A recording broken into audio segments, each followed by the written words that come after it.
if they want to twist something, they could do it. Yeah. Another word is Christ. Have you heard of this one? No, go on. I mean, even if I've heard of it, doesn't mean they have.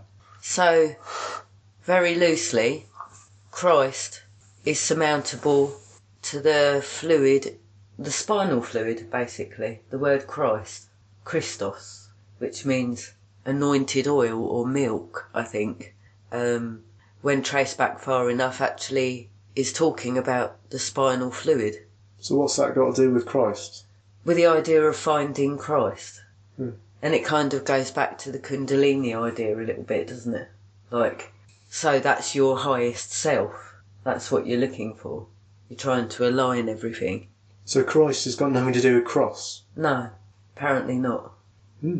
Which is interesting. It's not, I mean, the word was there before, and it had been used before to describe people of a certain high vibration, a higher state of consciousness, if you like. So that's something that I never have heard before, and I actually think there is some truth in that. The first time I heard of Christos as in, an enlightened one, was in classic civilization at A-level, actually, but I just didn't put the two and two together.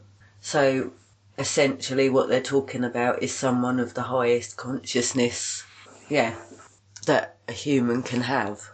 That's what makes it holy. So according to etymology, Etymonline, which is the website I always use. I think I looked at this. It's a very good etymology website. Yeah. I say very good. How would I know? It's the one that keeps coming up for me.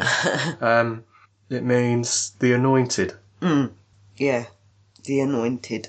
Noun of use of verb to rub, anoint. Yeah. So what is anointing? Is that, we're talking about massage here? Essential oils? Yeah, that's basically what we're talking about, yeah. But hang on, isn't this related to sacrifice? No, the word Christ isn't, apparently. No. I mean, basting a turkey, rubbing oil into it before you put it in the fire. No, I don't think so. Good effort, but no. Why do you anoint someone? Why do you rub them with oil? Oh, okay, I will. But on my travels, I got it as far back as actually what they were saying was spinal fluid. Yeah, that's just I'm not sure about that. But hang on, let's follow anoint. To smear or rub with oil, typically as part of a religious ceremony. To smear or rub something with any substance. Ceremonially confer divine or holy... go back to the original definition. So Jesus was rubbed with oil. I mean, sounds pretty cool. I quite like to be rubbed with oil. Does that make me Christ? Apparently so. I don't want to be rubbed with oil if I'm going to be burnt at the stake, though. Just as a way of actually ensuring that I burn properly. Goose fat. Get a nice bit of crackling. What kind of religious ceremony are we talking about here? Smear or rub with oil typically as part of a religious ceremony? I might etymology anoint then. How do I do that? Oh, it says underneath on the definition on Google, it says in smaller writing, it says high priests were anointed with oil. So there you go. He's sometimes called the anointed one though, isn't he? That makes him a high priest, does it? Yeah. In earlier kind of belief systems, yeah. That's probably what he would have been called, I suppose. Yeah. Look, I think basically in culture, a lot of time people feel that the name Christ is actually his name, and it's just not. Well, okay, like if you think that, then what's Jesus then? That's also a title apparently, and I did read that recently. All right, but I'm not sure what that title is. I don't think. But it's not actually a name. I was never taught that Christ was a name.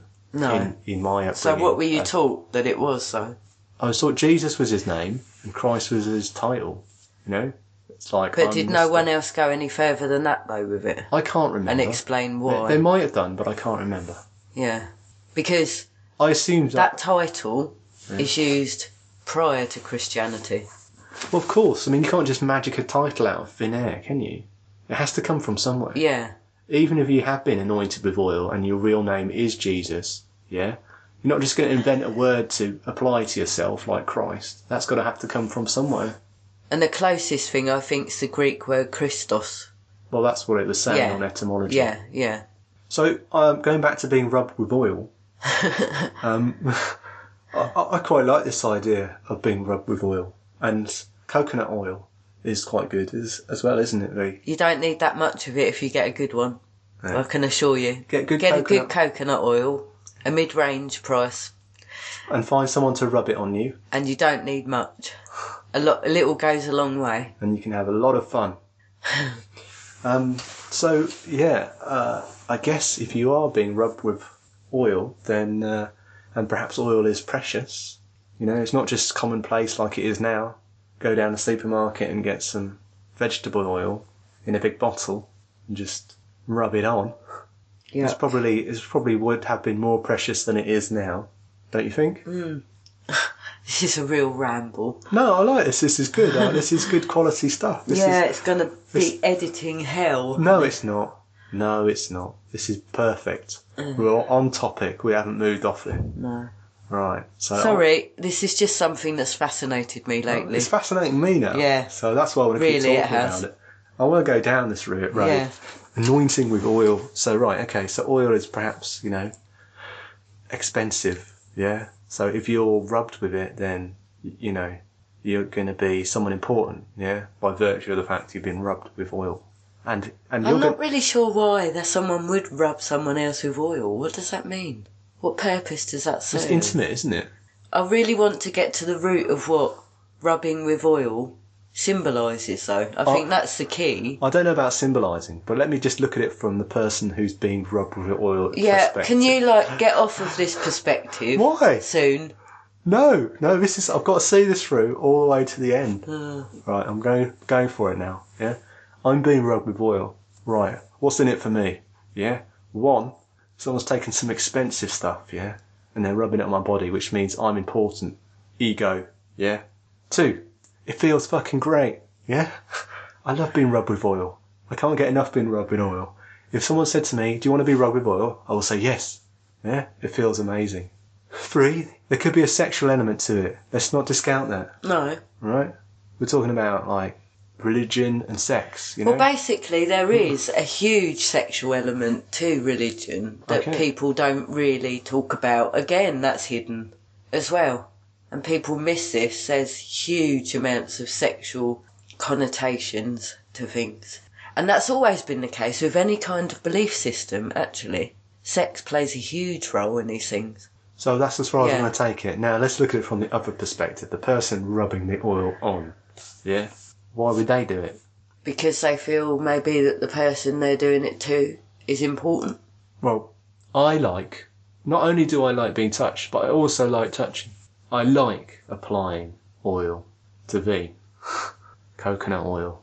It gives me something as well as her. I'm a very tactile person, so I get just as much out of it as receiving it, I think. And also, if you rub oil into someone, the chances are they're going to rub oil into you afterwards. So maybe it's a mutual thing, possibly. Looking at priests and priestess, perhaps, which then brings us back to the sexual element. And it can go back even further than that and just be masculine and feminine. That's what I said, isn't it? You said priest and priestess. Same thing, isn't it? No. Why not? Because masculine and feminine isn't just about the physical body differences. But neither is priest and priestess. They're spiritual, aren't they? Yes, but one describes a male and one describes a female. So does masculine and feminine? No, it doesn't. Go on. No, because in ancient wisdom, masculine and feminine is something that we all have both sides of in our character, you see. This is gender, and the feminine element used to be more prevalent when it came to spirituality in the past. It wasn't until more recent times where the kind of patron deity came forward more, i.e. in some of the major religions, that the masculine energy took hold and the feminine was pushed aside somewhat. But ultimately, I think what any ancient spirituality says is that we all contain both sides of that.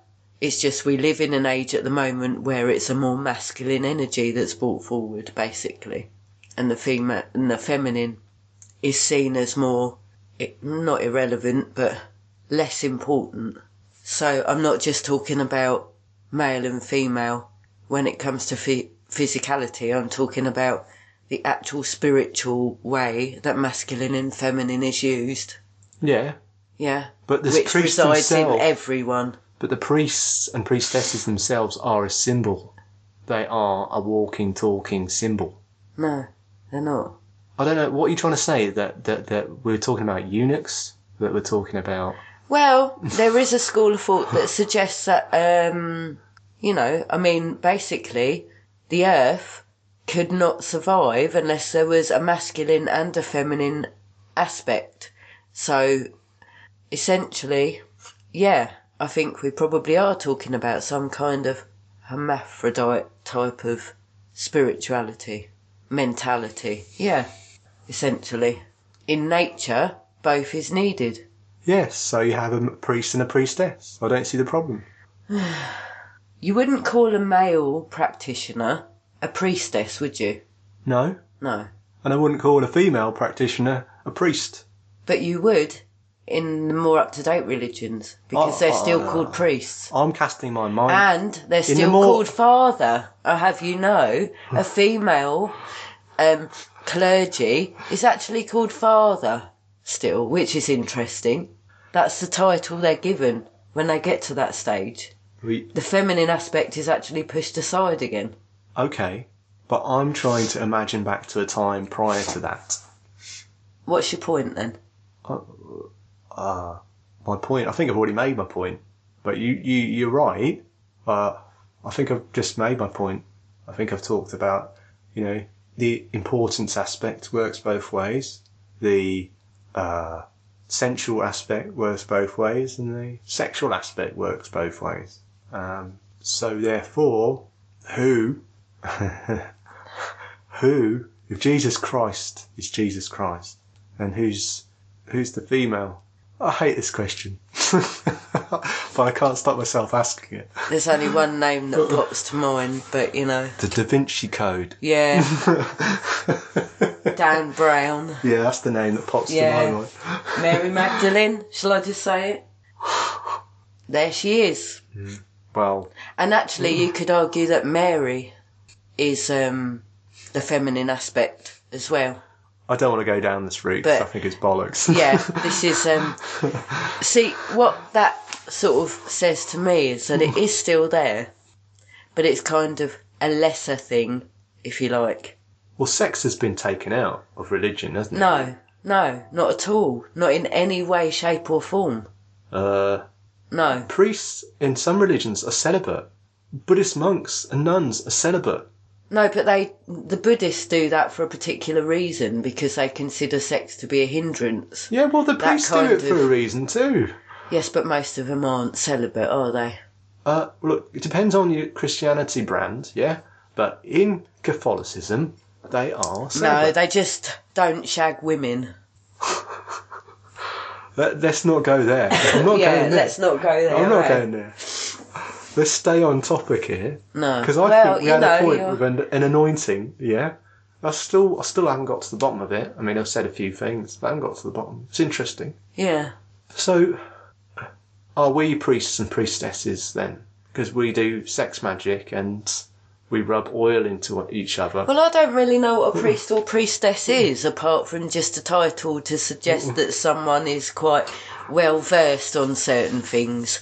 That's the sort of pagan view of it, is someone who's a wise, kind of has done a lot of stuff, who knows what that particular craft is about.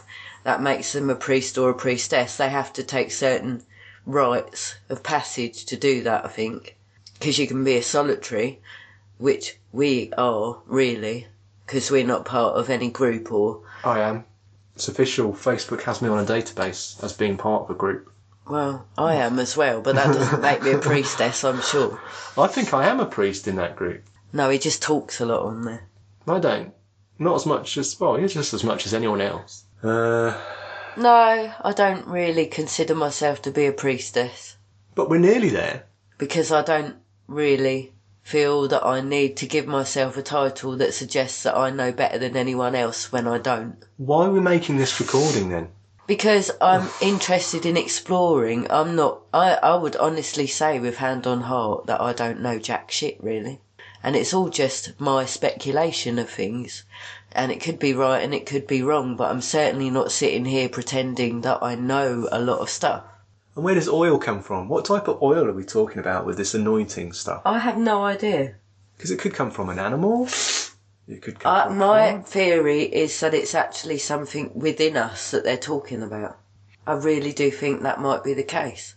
I don't really want to be anointed with bodily fluids. Yes, but That does bodily not fluid. sound But this is another thing very nice. this is another thing in kind of more ancient spirituality, is that bodily fluid actually plays a huge role, especially sex magic. There you go, bodily fluid. And also, I don't mean to get graphic, but in certain areas of witchcraft, all sorts of bodily fluids are used, including menstrual blood and wee and semen for sure, and all sorts of other things. Bodily fluid is something that actually does appear in certain aspects of ancient spirituality a lot. And a lot of emphasis is put on it, a lot of importance is put on it. There you go. It did say anoint with oil on the definition, but I'm not sure how far we can extrapolate that as being true. Obviously, wee is not oil. No, but I think water-based. oil is just... see, this is etymology again. I'm not sure that it is oil. What are you saying, oil is not oil? No, I'm saying that the original kind of version of anointing with oil might not have actually been oil at all. That's what I'm saying. Well, let's just, out of interest, find out what oil is in terms of etymology. Yeah. It might come up with something like milk, for example, which again is another sacred bodily fluid, of course, because it's got to do with, fertility. Okay, so it's from the word olive, apparently. Olive oil. Really? Yeah. So when we talk about oil, the word oil, you can see it's quite close to the word olive. Yeah. And that's the root of our word oil. So what does It's it olive. mean in sort of spiritual terms then? Anointing with oil? Anointing with olive oil.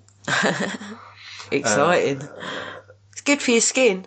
I'm sure it's a possibility, but then again, oil could be a translation thing as well. Yeah. So you never really know, I don't think. This is, the limitations of etymology, obviously, we're reaching it here. Yeah. Because I think when it becomes speculation, that's when you need to sort of hang it up and say, okay, yeah. let's just say it is olive oil. Am I okay? Do I feel okay about being rubbed with olive oil? And I think the answer to that question is yes, still. I prefer coconut oil, Smells better. but olive oil would be fine. Now, olive oil is quite difficult to extract, I would say, from olives. You have to squash a fair few olives, but then maybe you don't need to. I don't know. If you found an olive tree, how many olives would you have to pick, and how long would it take before you could smother yourself in oil? I don't think it would take too long, to be honest. I think it would take a fair while. Makes you appreciate the bottle of olive oil in the kitchen. So what would you do to make olive oil? You'd get loads of olives and some stone. And I have no idea how they extract just oil. crush it up, wouldn't you? Yeah. And then take out the gooey bit and filter off all the chunky bits. And it'd be whatever sort of dripped out the bottom. You can imagine a stone utensil with a hole in the bottom being used to make oil. A small hole. And then it drips out. You crush it. It drips out. Little by Why are little. we talking about this? Because this is all to do with this Christ thing. Yeah. And then, you get that on your hand and you smear it on like that. And you can't see that I'm doing that. Little by little, you become anointed. What is anointed? What is anointed? Why do you rub people with oil? Other than the fact it feels nice. There's a sexual component. Why There is olives? in M's head anyway. There's definitely a sexual component to being rubbed. Depends on what part of the body you're anointing. Isn't it the head usually? Could be. Again. I think it's drying up a bit, isn't it? We've run out of olive oil. Yeah. I think we need to oil our brains. Perhaps to make yourself slippery in the afterlife so that this devil couldn't catch you. Oh, God. Or perhaps it's a preservation technique. Or perhaps it's a basic sun balm. I don't know. It could be. It could be that. It would actually protect yourself from the sun's rays by rubbing oil on your No, it wouldn't. No, it would probably fry you in the sun's rays if it was oil. No. Yes. No, it would protect you from UV. It's the same principle as suntan. Honey, if you rubbed yourself in olive oil and sat out in the sun, you'd fry yourself. Right, I'm going to Google it. It's that simple, yeah? It's simple. I'm Googling it. Yeah. It would be like a deep fat fried chip after about 30 minutes. Yeah. Olive oil sun protection. Okay. AmazingOliveOil.com. Let's see what it says. Japanese scientists found that applying extra virgin olive oil as an after-sun lotion slows tumour growth in mice. Yes, I get the point of using it as an after sun because it's a moisturiser. It moisturises the skin very well, like coconut oil does. But you couldn't use it to protect yourself from the sun's rays, honey. You'd kill yourself. It does say at the You'd top magnify it. Olive oil sun protection is actually a misleading phrase. Olive oil may not protect. It says may not. Will not. Against skin damage caused by the sun. No, it would make it worse. So this website is not supporting me. No, most websites wouldn't. With I have that to find at predicament. least one that does. Here we go. Natural oil sunscreens. Livingprettynaturally.com. Red raspberry seed oil. That's carrot oil. Wheat germ oil. Other oils with SPF 10 or less. Olive oil is between 2 and 8 SPF. Yeah, that's basically fuck all. It's better than nothing then. It's better than nothing. You would still fry yourself, love. Well, it's better than nothing. Be like a roast potato. Well, I dare you to go and try it. what do you mean you dare me? What do you mean you dare me? You dare me to go onto somewhere really warm, like, I don't know, Greece or something, and just rub olive oil onto my body as a sunblock. Yeah. Yeah, I'm sure it wouldn't be as good as Factor 50, yeah? But I'm sure it would do something. It says here between 2 and 8. SPF, yeah? Skin protection factors between 2 and 8. It's on the list, it's just not great, yeah? Now the highest one they've got here is red raspberry seed oil, which is between 28 and 50 SPF. That's very good. But then I guess if you got sunburn, you wouldn't be able to tell if you had that on your skin.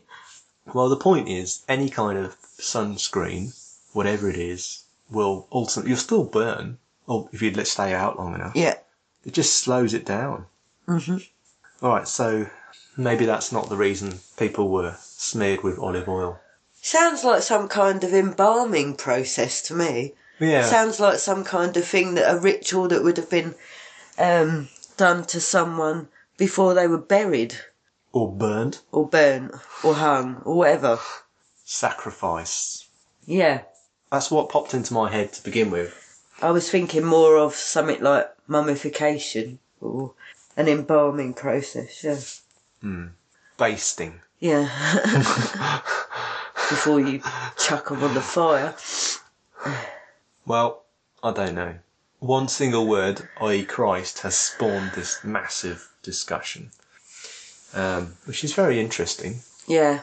And may I just say that I highly recommend being rubbed with oil and also rubbing with oil. And if you haven't tried it yet, you should definitely do that. Even if you're just rubbing yourself with oil. And on that note...